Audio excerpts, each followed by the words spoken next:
Hello বন্ধুরা, সবাইকে আসসালামু আলাইকুম। আশা করি সবাই ভালো আছেন। লাবিদ মম কিচেন আপনাদের সবাইকে স্বাগতম। তো বন্ধুরা, এই যে দেখতে পাচ্ছেন, আমি এখানে গরুর মাংস নিয়ে নিয়েছি প্রায় 1.5 কেজির মতো সলিড মাংস। আর মাংসগুলো এমন ছোট ছোট পিস করে কেটে নিয়েছি। তো আজকে আমি আপনাদেরকে বিরিয়ানি রান্না করে দেখাবো। তো এখানে আমি 1.5 কেজি মাংস নিয়ে নিয়েছি। এখানে 3 পা চাল নিয়েছি, পোলাওর চাল। এখানে গরম মশলা গুঁড়ো করে নিয়েছি, ঘরের গরম মশলা। আর এখানে গোলমরিচ, এলাচ, দারচিনি, লবঙ্গ সব কিছুই আছে। এখানে পেঁয়াজ কুচি নিয়ে নিয়েছি। আর এখানে নিয়ে নিয়েছি লবণ, ধনিয়ার গুঁড়ো আর জিরার গুঁড়ো। এখানে সরিষার তেল নিয়েছি। আর এখানে নিয়ে নিয়েছি রাঁধুনি রেডিমিক্স বিরিয়ানি মশলা। এই মশলাটা দিয়ে আজকে বিরিয়ানি করে দেখাবো রান্না করে। তো আশা করি ভালো লাগবে তোমাদের। আমার সাথে সম্পূর্ণ ভিডিওটি দেখতে থাকো। তো বন্ধুরা, আমি মাংসগুলো কেটে মাংসগুলো ধুয়ে নিয়েছি ভালো করে। আর এখানে চালগুলো এখনও ধুইনি, ধুবো। আগে মাংসটা রান্না করব। তোমরা দেখতে থাকো সম্পূর্ণ ভিডিওটি। তো বন্ধুরা, এই যে দেখতে পাচ্ছ, চুলায় আমি একটি প্যান বসিয়ে দিয়েছি। এখন এখানে পেঁয়াজ কুচিগুলো দিয়ে দিব। পেঁয়াজগুলো একটু মোটা করেই কেটেছি, যেহেতু মাংসটা রান্না করবো, পেঁয়াজ এমনিতেই গলে যাবে। তো এখন এখানে দিয়ে দিব সরিষার তেল। তো বন্ধুরা, তোমাদের বলে নেই, সবসময় মানে 3 পা বা 1 কেজি চালের ভিতরে পুরা 1 পা তেল দিতে হয়। তেলটা দিলে আসলে পুরাটা মানে বিরিয়ানিটা একদম সুন্দর হয়। তো আমি পেঁয়াজগুলো আগে বাদামি করে ভেজে নেব, তারপর আবার তোমাদের সাথে দেখা হচ্ছে। তো বন্ধুরা, দেখতে পাচ্ছ আমার পেঁয়াজগুলো কিন্তু হালকা বাদামি কালার এসে পড়েছে। তো এখন আমি এখানে দিয়ে দেবো আদা রসুন পেস্ট। তো বন্ধুরা, আদা রসুন পেস্টে দিয়ে দিব 2 টেবিল চামচের মতো।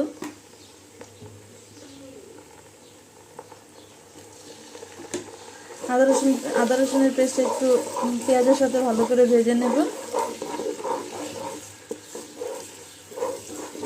দেখতে পাচ্ছ কত সুন্দর একটা কালার হয়েছে পেঁয়াজের।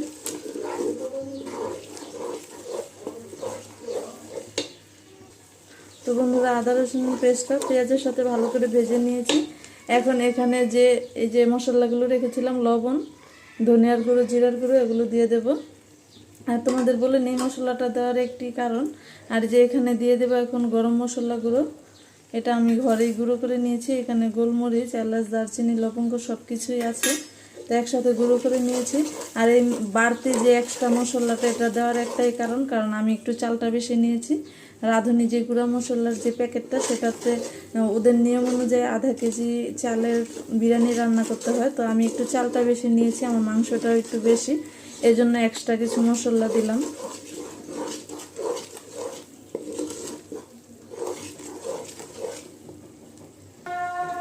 তো বন্ধুরা, আমার মশলাটা ভালো করে ভাজা হয়ে গেছে পেঁয়াজের সাথে। এখন আমি এখানে দিয়ে দিব টক দই। তো বন্ধুরা, আমি এখানে দুধ দিয়ে টক দই বানিয়ে নিয়েছি, একটু হালকা লেবুর রসটা দিয়ে।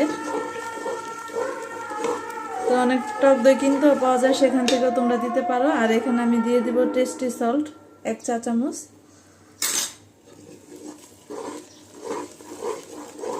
একটু ভালো করে নেড়ে চেড়ে এখন আমি এখানে মশলার সাথে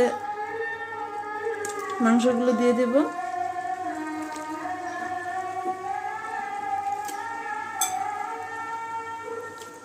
বন্ধুরা, একদম সলিড মাংস নিয়েছি, কারণ এখানে হাড় সহ যদি মাংস নেই, তাহলে যে হাড়ের গুঁড়ো গুঁড়ো হয়ে পুরো চালের সাথে মিশে যাবে। এজন্য আমি এখানে পুরো সলিড মাংসটাই নিয়েছি। তো বন্ধুরা, এখন আমি এখানে যে রাঁধুনি গুঁড়ো মশলাটা আছে সেটাও দিয়ে দিবে। যে দেখতে পাচ্ছ, মশলাটা কেটে নিয়েছি। তো মশলাটা পুরোটাই ব্যবহার করবে এখানে।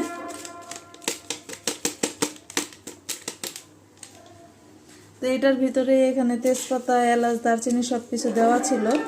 তারপরে বললামই তো যে আমি চালটা বেশি নিয়েছি, তাই মশলাটা একটু আমার বাড়তি দিতে হয়েছে। তো বন্ধুরা, এইভাবে নেড়ে চেড়ে ভালো করে মাংসটাকে কষিয়ে নেব একদম সিদ্ধ হওয়া পর্যন্ত। তারপর আবার তোমাদের সাথে দেখা হচ্ছে। তো বন্ধুরা, দেখতে পাচ্ছ আমার মাংসটা কত সুন্দর করে হয়ে গেছে। ভালো করে আমি কষিয়ে নিয়েছি। আমি কিন্তু কোনো পানি দিইনি, যে টক দইটা দিয়েছিলাম সেটা দিয়ে আস্তে আস্তে আস্তে আস্তে ভালো করে কষিয়ে নিয়েছি। আর এই যে এখন কাঁচামরিচগুলো দিয়ে দিব। দেখতে পাচ্ছ কাঁচামরিচগুলো ভেঙে নিয়েছি, আর কিছুটা আস্ত, সম্পূর্ণ কাঁচামরিচ দিয়ে দিলাম। আর কাঁচামরিচটা দিলে খুব সুন্দর একটা ফ্লেভার আসবে। তো বন্ধুরা, এখন আমি এখানে চালগুলো দিয়ে দেব, পোলাওর চাল। তো বন্ধুরা দিয়ে দিব এখানে পোলাওর চাল। এখানে আমি 3 পট পোলাওর চাল নিয়েছি, মানে 3 পা, 1 কেজি না, আধা কেজির চেয়ে বেশি। তো এখন পোলাওর চালগুলো মাংসের সাথে ভালো করে মিশিয়ে নেব। মিশিয়ে 2-3 মিনিটের মতো একটু ভালো করে কষিয়ে নেব চালটার সাথে।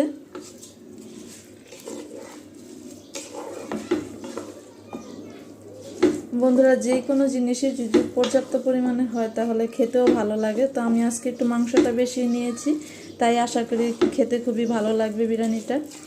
তো তোমরাও বাসায় এইভাবে ট্রাই করে দেখতে পারো।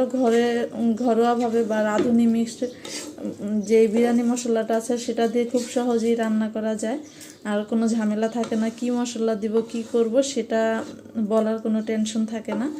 তো বন্ধুরা, এখন আমি এটাকে 2-3 মিনিট রান্না করে নেব, তারপর পানি দেব। তো বন্ধুরা, আমি একটু চালটা ভালো করে কষিয়ে নিয়েছি, এখন এখানে পানি দিয়ে দেব।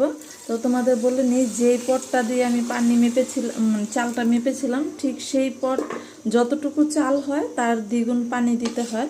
তো আমি ঠিক সেরকম করেই মেপে নিয়েছি। এভাবে মেপে নিলে সুবিধা হয়, ভাতটা নরম হয়ে যায় না।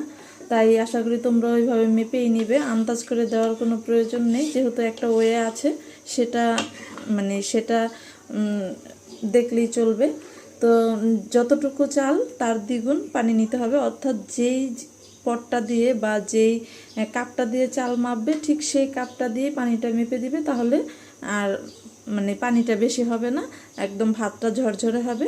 তো বন্ধুরা, এই যে দিয়ে দিলাম পানি। তো তোমরা আমার সাথে দেখতে থাকো সম্পূর্ণ ভিডিওটি।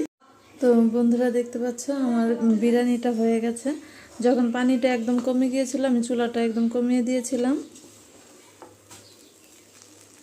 তো দেখতে পাচ্ছ কতটা ঝরঝরে হয়েছে আর একদম পারফেক্টভাবে হয়ে গেছে। এখন আমি এগুলো নামিয়ে নেব।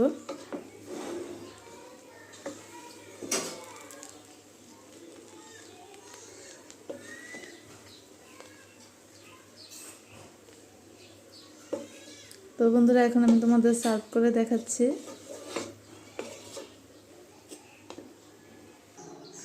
তো বন্ধুরা, দেখতে পাচ্ছ কতটা সুন্দর হয়েছে আর একদম ঝরঝর হয়েছে। আমি খুবই খুশি আজকে এইভাবে রান্না করে। আশা করি তোমরা একদিন বাসায় ট্রাই করে দেখবে, তোমাদের সবারই ভালো লাগবে। তো বন্ধুরা, আজকে এ পর্যন্তই। আমার সম্পূর্ণ ভিডিওটি দেখার জন্য তোমাদের সবাইকে ধন্যবাদ। আসসালামু আলাইকুম, আল্লাহ হাফেজ।